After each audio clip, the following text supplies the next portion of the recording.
Então, as coisas acontecem na vida quando nós combinamos a motivação com a estratégia, com a oportunidade. Aquilo que é impossível na sua vida hoje é impossível no paradigma que você está vivendo. Se você mudar o paradigma, as possibilidades se multiplicam. Nós vivemos num mundo hoje que se caracteriza por 3 palavras. A primeira palavra chama-se complexidade. É muito mais complexo viver em Maringá hoje do que era 20 anos atrás, ou em qualquer cidade do mundo. Complexidade como um todo aumentou. Segundo, nós vivemos num mundo veloz. Nós vivemos no mundo da velocidade da luz. Sai uma notícia, imediatamente você tem acesso a essa notícia.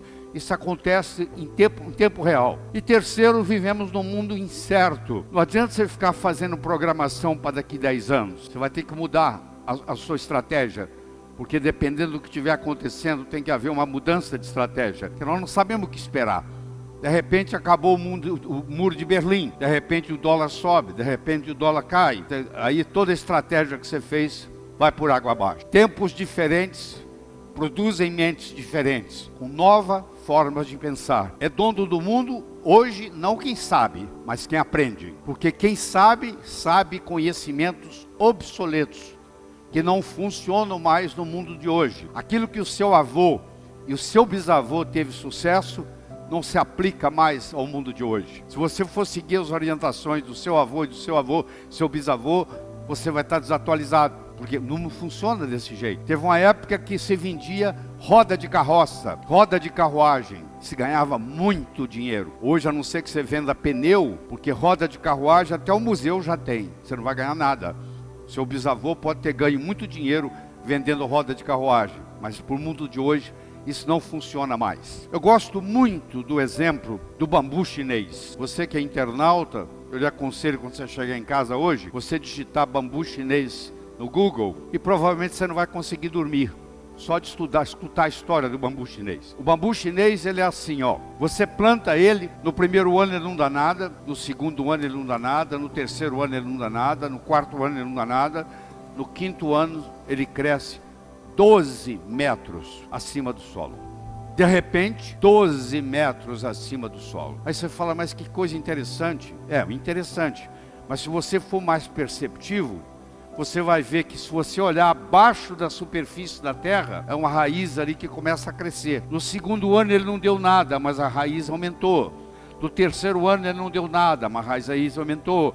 No quarto ano não deu nada, mas a raiz aumentou. E no quinto ano existe uma raiz forte e grande o suficiente para manter 12 metros acima do solo. Isso é uma coisa que nós temos que ensinar para os nossos jovens, para os nossos alunos de graduação, que o que distingue o profissional do amador é persistência e paciência. O amanhecer só vem depois da noite toda ter passado. Roma não foi construída em um dia. O jovem tem uma ansiedade muito grande para que as coisas aconteçam. E aí você mostra para eles o exemplo do bambu chinês. O bambu esperou pacientemente por 5 anos para ter o sucesso que ele tem e se colocar 12 metros acima do solo. Paciência e persistência são 2 características que distinguem o profissional do amador. Isso aqui é uma carta mostrando, é um documento mostrando, eu vou traduzir depois para vocês em português. A sua aplicação para o doutorado não foi aceita dessa vez e, portanto, você não é elegível para a posição de professor associado. Em conclusão, nós achamos que a sua hipótese é mais de caráter artístico do que propriamente físico. Isso está datado em 1903. Foi quando Albert Einstein tentou ser professor na Suíça. E isso que ele recebeu, esse comunicado. Mas com isso, Albert Einstein não desistiu. Ele continuou persistente, ele chegou a ganhar prêmio Nobel e ele é considerado pela maioria o homem mais inteligente que viveu no século XX. Bem que tem questionamentos sobre isso, mas muita gente aceita ele como um indivíduo que fez mais diferença no século XX. E foi reprovado, não se aceita o trabalho dele. Por quê? Porque os indivíduos que viviam na época dele não entendiam o que o Einstein pensava. Einstein estava anos-luz na frente dos colegas, a ponto de ser reprovado e não aceito para ser professor de uma universidade. Gostaria de mostrar para você o que é saber, o que é consciência de saber. Eu vou começar pelo número 1. Eu não sei e não sei que não sei. Quer dizer, eu tenho uma coisa que eu não sei fazer, mas eu não sei que eu não sei fazer essa coisa. Esse é o primeiro degrau. O segundo degrau, eu sei que eu não sei. O terceiro degrau, eu sei, mas eu não sei que eu sei. Se você sabe, mas não sabe que sabe, é como você não soubesse. É a pessoa que com 75 anos de idade descobre que ela é uma grande pintora ou uma grande escritora e lança seu livro, o primeiro livro, aos 76 anos de idade. Ela não sabe, ela sabia, mas não sabia que sabia. Se você tem uma habilidade, mas se você não sabe que você tem essa habilidade, é como se você não soubesse. E finalmente nós temos o quarto, que você sabe e você está consciente que você sabe o que você sabe. E isso é muito importante. E isso tem que ter a ver com a sua competência de ação, não com o seu acúmulo de informação. Se você vai no aeroporto de Guarulhos, entra num Airbus que está fazendo São Paulo, Nova York, e o comissário de bordo diz assim: senhoras e senhores, o indivíduo que está sentado na cabine do piloto não é piloto, mas ele tem muitas opiniões de como pilotar um avião. Você ficaria na aeronave? Não. Você não quer saber quem leu livros ou quem tem opiniões de como pilotar um avião. Você quer saber quem é que decola, voa e aterriza são e salvo em Nova York. Isso se chama competência de ação. Se você aprendeu a nadar e tem 20 anos que você não nada, eu te colocar numa piscina aqui, você vai nadar.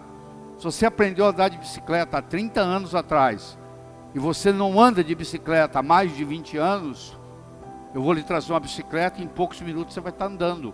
Porque aquilo ficou com você para o resto da vida. Aquilo traduz em competência de ação. A vida não exige da gente acúmulo de informação. A vida exige da gente competência de ação. Essa metáfora me acompanha há mais de 30, 35 anos. É um indivíduo atravessando um cabo de aço de um prédio para o outro. Você há de convir que 3 coisas são necessárias. Ele precisa querer, se ele não quiser, ele não anda. Ele precisa de saber, se não souber, ele cai. E precisa haver cabo de aço. O querer é a motivação, o saber é a estratégia. E o cabo de aço, propriamente dito, é a oportunidade. Eu posso querer ganhar dinheiro, eu posso saber ganhar dinheiro, mas eu nunca tive a oportunidade para mostrar isso. Não vai acontecer. Então as coisas acontecem na vida quando nós combinamos a motivação com a estratégia, com a oportunidade. E a oportunidade na nossa vida, ela aparece de 2 formas. Ou você corre atrás dela, ou ela vem fantasiada de problema e chega até você. Então, se você gosta de resolver problema, por trás de cada problema existe uma oportunidade. Em 1975, eu era dono de um hospital em Teófilo Otoni, em Minas Gerais. Era uma sexta-feira, o telefone tocou de um hotel e eles me disseram que lá tinha um hóspede que não falava português direito, que estava com dor no peito e suando frio. Se eu podia ir lá como cardiologista. Eu disse que eu estava saindo para um final de semana longo, que chamasse outro. E ele disse, ó, eu já chamei 2 médicos e eles falaram a mesma coisa.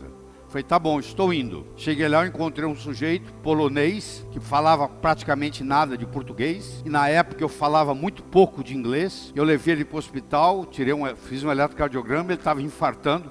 Levei ele para o hospital, no caminho para o hospital, ele me pergunta assim, você conhece meu filho? Eu falei, quem é seu filho? O meu filho é o chefe de cardiologia de Harvard. O nome dele é Peter Marocco. Eu falei, eu não conheço o seu filho pessoalmente.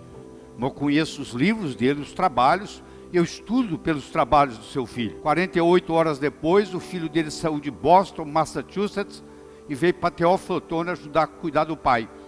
E por incrível que pareça, ele era casado com uma brasileira, de Americana, São Paulo, e falava português. E nós fizemos amizade, e eu vou encurtar a história, e eu terminei em Harvard. Não pelo mérito, mas pela oportunidade que a vida me deu. Naquele dia, quando eu fui chamado, ninguém falou para mim que eu ia atender o filho, o pai do chefe de cardiologia de Harvard, que depois ele viria ao Brasil e que eu acabaria sendo convidado para ir para lá. Não, eu fiquei sabendo que eu ia atender alguém e que eu não poderia naquele final de semana ir para Alcobaça, na Bahia, que eu estava programado.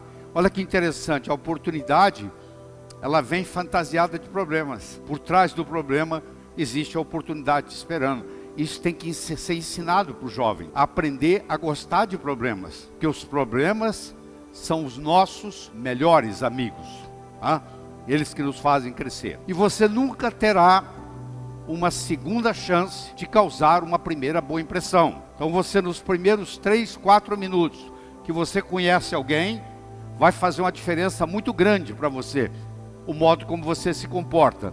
Eu vou ilustrar isso aqui para vocês, mas do seguinte modo, que nós temos 2 tipos de poder. Nós temos o poder posicional, que é o poder da posição que nós ocupamos. Você é general do exército, todo mundo presta continência para você. É domingo de manhã, você dá de bermuda, camiseta, chinelo, você vai até a banca de jornal comprar um jornal. Ninguém sabe quem você é, a única coisa que vai se manifestar é o seu poder pessoal, que é um poder linguístico. A posição você pode perder. Você deixou de ser o CEO de uma empresa, você deixou de ser o diretor de uma escola, você deixou de ser um general do exército.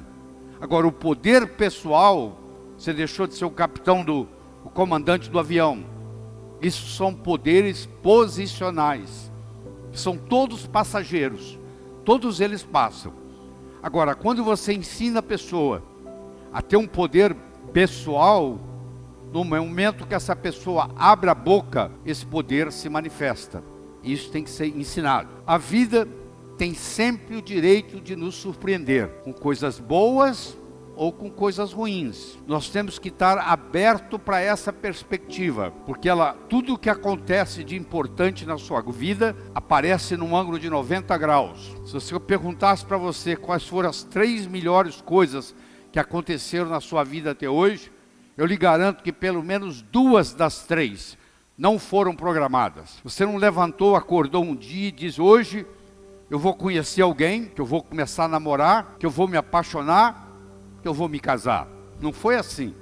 Você foi a algum lugar, você conheceu alguém, você namorou, se apaixonou, casou. A empresa que você trabalha hoje, você não acordou um dia e disse assim: hoje eu vou responder um anúncio do jornal, vou mandar o meu currículo, vou para uma entrevista de trabalho e eles vão me selecionar. Não.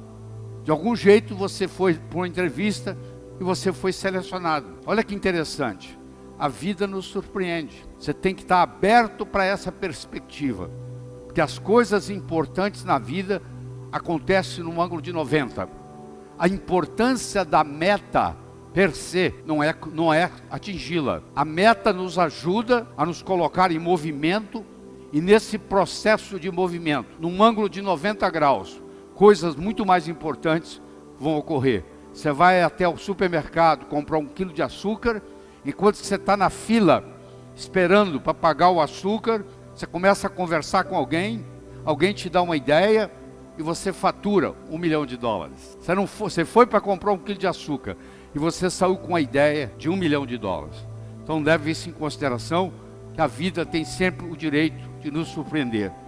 Mas para isso acontecer, nós não podemos estar desse jeito aí. Nós temos que ter a mente aberta.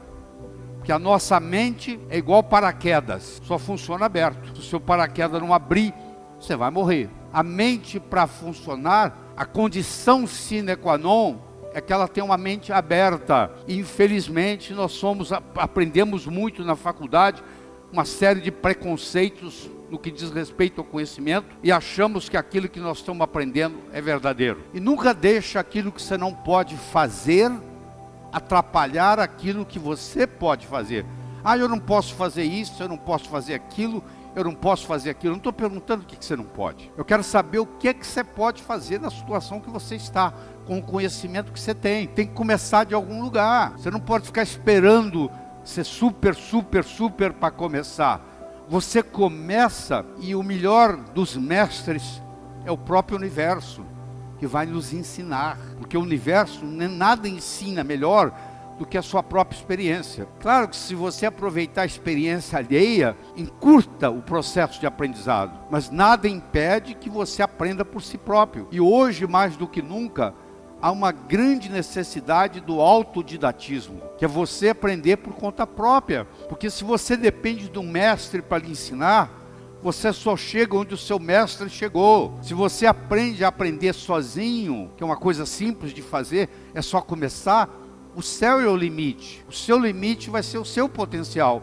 E nem todo mundo nasce com o mesmo potencial. Os maiores tesouros da humanidade estão enterrados no cemitério. São pessoas que nasceram, viveram, morreram e não foram capazes de exercitar o seu potencial. E eu acho que se é lhe dado um potencial, e você não exercita esse potencial, quando você chegar lá do outro lado, quando você transcender o seu endereço cósmico, eles vão te perguntar lá em cima, o que você fez com esse potencial, com essa habilidade que eu lhe dei? Você vai ser cobrado por isso, que você recebeu alguma coisa e não fez nada com ela. Você vai na Bíblia que tem lá, inclusive, uma fábula sobre isso. Você imagina um peixe que nunca saiu da água. Você acha que ele sabe que ele vive na água? Não. Se ele nunca saiu da água, ele não sabe o que não é água. Para ele saber que ele vive na água, ele tem que ter a consciência, a experiência de viver fora d'água. Como ele não saiu da água nunca, ele nunca teve a experiência de sair da água. Então ele não sabe que ele vive na água.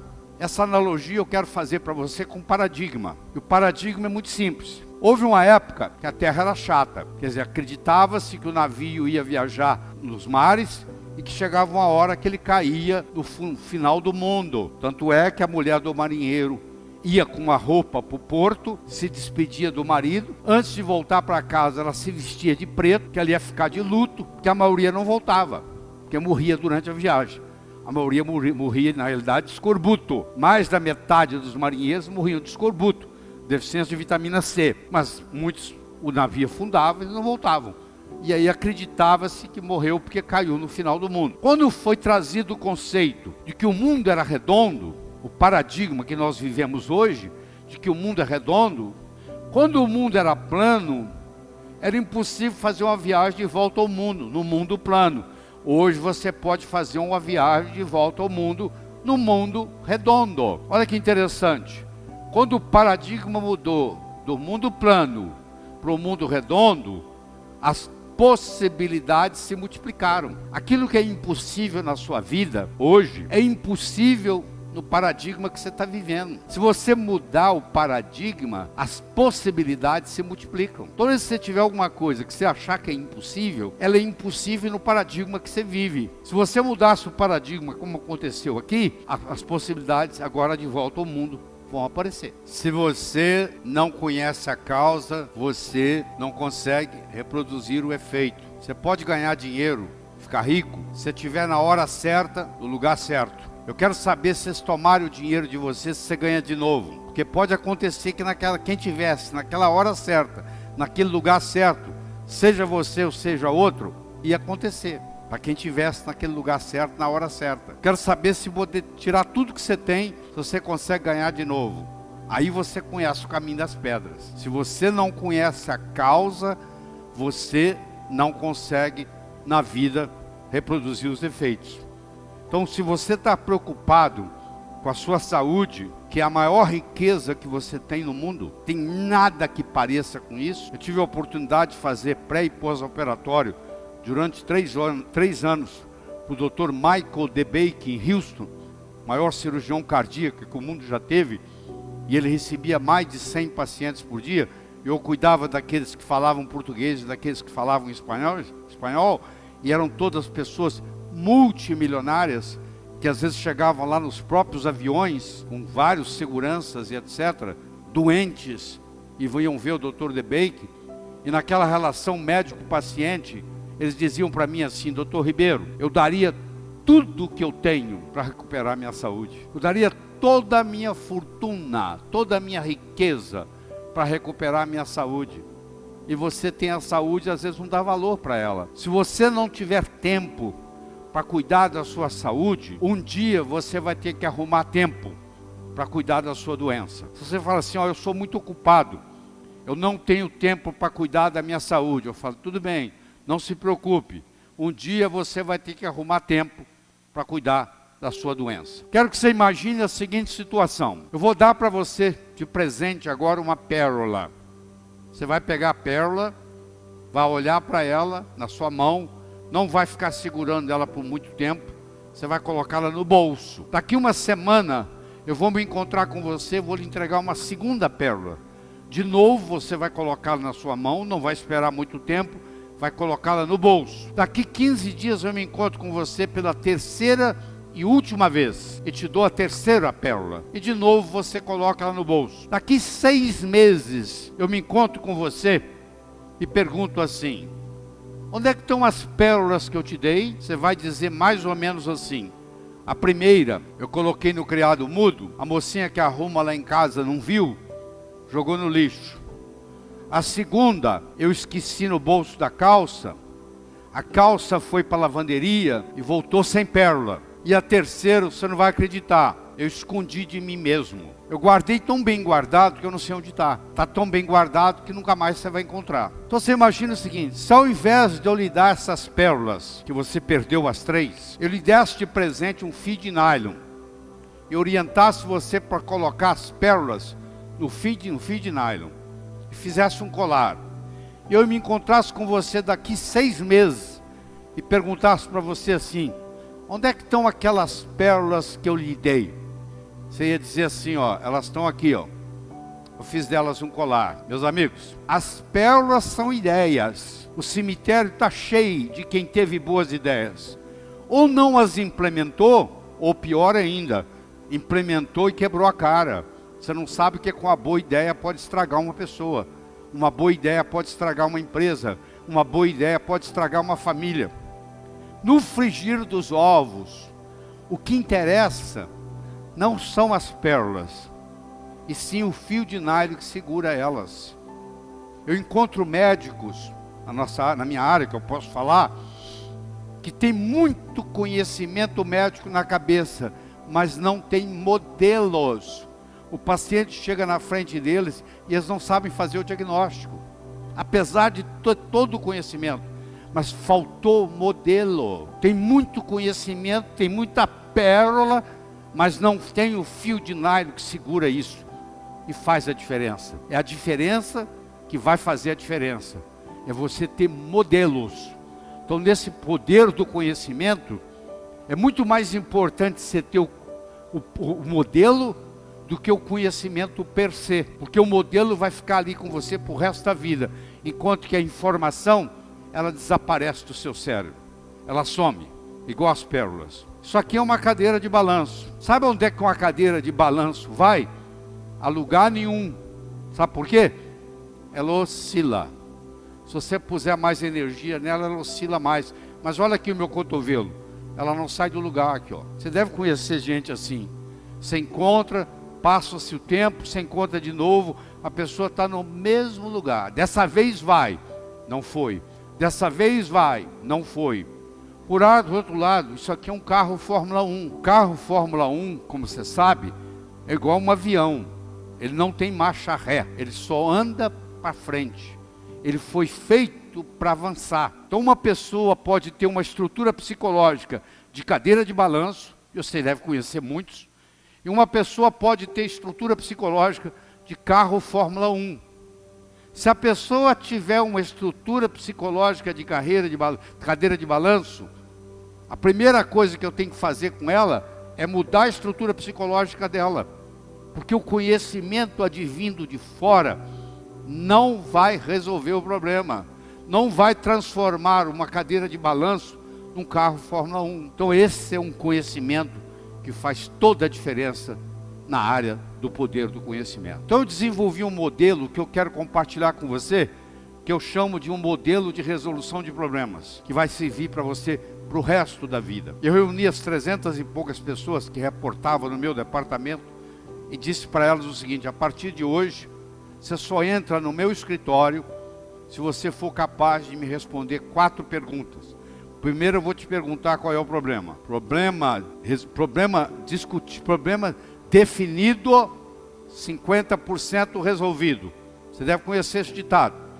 Problema definido, 50% resolvido. Eu já participei de reuniões, como você já participou, onde depois de 40 minutos, cada um tem um problema diferente na cabeça. Então, a definição do problema é crucial para a resolução do problema. Aí eu vou lhe fazer uma segunda pergunta. Quais são as causas do problema? Se o seu pneu dianteiro direito está gastando, e você trocou o pneu e gastou de novo, e você trocou o pneu e gastou de novo, é melhor se alinhar as rodas, porque o problema está no alinhamento das rodas. E aí o seu pneu direito, dianteiro, não vai gastar mais. Quais são as causas? Claro que quando eu pergunto para ele quais são as causas, ele com os colegas começam a trabalhar, começa a ter um trabalho em equipe. Terceiro, eu vou perguntar para você quais são as possíveis soluções. E de novo, o trabalho em equipe vai surgir, porque um vai conversar com o outro, vai perguntar para o outro, vai ligar para um consultor. E finalmente eu vou te perguntar qual é, na sua opinião, a melhor solução. Olha que interessante, o sujeito está pronto para ir na minha sala, bater lá para me incomodar. Aí ele diz, bom, lá ele vai me fazer 4 perguntas. Ele vai me perguntar qual é o problema, quais são as causas do problema, quais são as possíveis soluções e, na minha opinião, qual a melhor. Bom, qual é o problema? Ele vai definir. Problema definido, 50% resolvido. Ele vai ver quais são as causas, ele vai conversar com os colegas. Ele vai identificar as causas. Ele vai ver quais são as possíveis soluções. Ele vai ligar para um consultor e perguntar o que ele acha. E finalmente ele vai decidir, na opinião dele, qual é a melhor solução. Sabe qual a conclusão que vai chegar? Não preciso lá no Nair. Olha, eu mesmo resolvi. Então parou de vir gente me incomodar durante o dia, porque eles aprenderam a fazer isso. Leva isso aí de presente, porque isso aí em qualquer situação, pessoal ou profissional, vai alavancar o que você tem de conhecimento na vida. Uma águia é capaz de ver um peixe abaixo da superfície da água, a 500 metros de altura, e ela vai lá e pega, agarra o peixe. Isso aqui é uma coruja. A águia é muito boa durante o dia, mas ela não enxerga nada durante a noite. A coruja, por outro lado, ela não enxerga nada durante a noite, mas ela tem uma visão noturna das melhores. O que você acha que é melhor? Você ter uma visão de águia ou você ter uma visão de coruja? Eu diria o seguinte, se o problema é diurno, eu quero ter visão de águia. Se o problema é noturno, eu quero ter visão de coruja. Depende do contexto do processo. Muitas vezes eu vou ser capaz de resolver o problema, muitas vezes eu tenho que ter a humildade para delegá-lo. Uma vez eles perguntaram para o Charles Darwin a sua teoria da evolução, e perguntaram para ele assim, Dr. Charles Darwin, se eu pudesse resumir em uma frase toda a sua teoria, o que o senhor diria? E ele respondeu, eu diria que não são as espécies mais fortes ou mais inteligentes que vão sobreviver, mas sim aquelas com a maior habilidade de adaptação. Não são os mais fortes ou mais inteligentes, os que se adaptam melhor.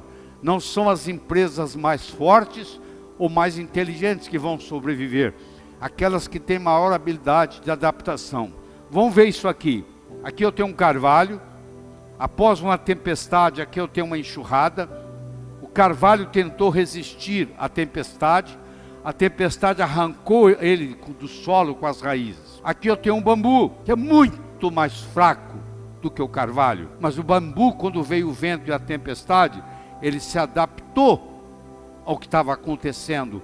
Ele dobrou-se, ele curvou-se e ele continua intacto aqui. O carvalho, que é muito mais forte do que o bambu, está indo na enxurrada e o bambu persiste aqui. Então essa capacidade de adaptação faz parte do poder do conhecimento. Eu tenho que ter essa habilidade de me adaptar ao contexto que isso está acontecendo. Muito obrigado por ficar até aqui. Gostou do conteúdo? Não esquece de deixar o seu like e de se inscrever no canal. Fique com a gente se encontra no próximo vídeo.